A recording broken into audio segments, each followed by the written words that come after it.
നമ്മുടെയൊക്കെ ഇടയിൽ വളരെ സുലഭമായി കണ്ടുവരുന്ന നിറയെ ഇലകളുള്ള ഒരു കുറ്റിച്ചെടിയാണ് ആടലോടകം എന്ന് പറയുന്നത്.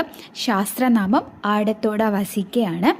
അതുപോലെ പ്രധാന ഗുണം പരിശോധിക്കുകയാണെന്നുണ്ടെങ്കിൽ ശ്വാസകോശവും ശ്വാസനാളവും ശുദ്ധമാക്കുക എന്നതാണ് ആയുർവേദത്തിൽ ഇതിൻ്റെ ഒരു പ്രധാന ഗുണം എന്ന് പറയുന്നത്.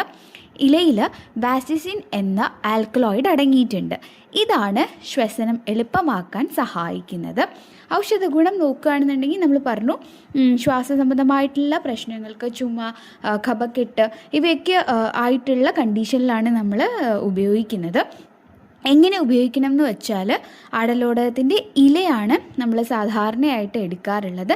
ഇല ഇടിച്ച് പിഴിഞ്ഞ് അതിൻ്റെ നീര് 1 ടീസ്പൂൺ തേൻ ചേർത്ത് ചുമ, ശ്വാസതടസ്സം, മൂക്കടപ്പ്, അതുപോലെ തന്നെ കഫക്കെട്ട് ഈ ഉള്ള കണ്ടീഷനിൽ നമുക്ക് ഉപയോഗിക്കാവുന്നതാണ്. സാധാരണയായിട്ട് ഉപയോഗിച്ച് കാണാറുമുണ്ട്. പണ്ടുള്ള ആൾക്കാരൊക്കെ ഈ ഒരു ആടലോടകം ഉപയോഗിക്കാറുണ്ട്. അതുപോലെ തന്നെ മറ്റൊന്നെന്ന് പറയുന്നത്, ആടലോടകവും തിപ്പിലിയും കുരുമുളകും ഇട്ട് കഷായം വച്ചും കുടിക്കാവുന്നതാണ്. കുറച്ച് കയ്പ്പായിരിക്കും. കുട്ടികൾക്കൊക്കെ കൊടുക്കുകയാണെന്നുണ്ടെങ്കിൽ തേൻ ചേർത്ത് കൊടുക്കുന്നതായിരിക്കും അവർക്ക് ഇഷ്ടപ്പെടുന്നത്. താങ്ക്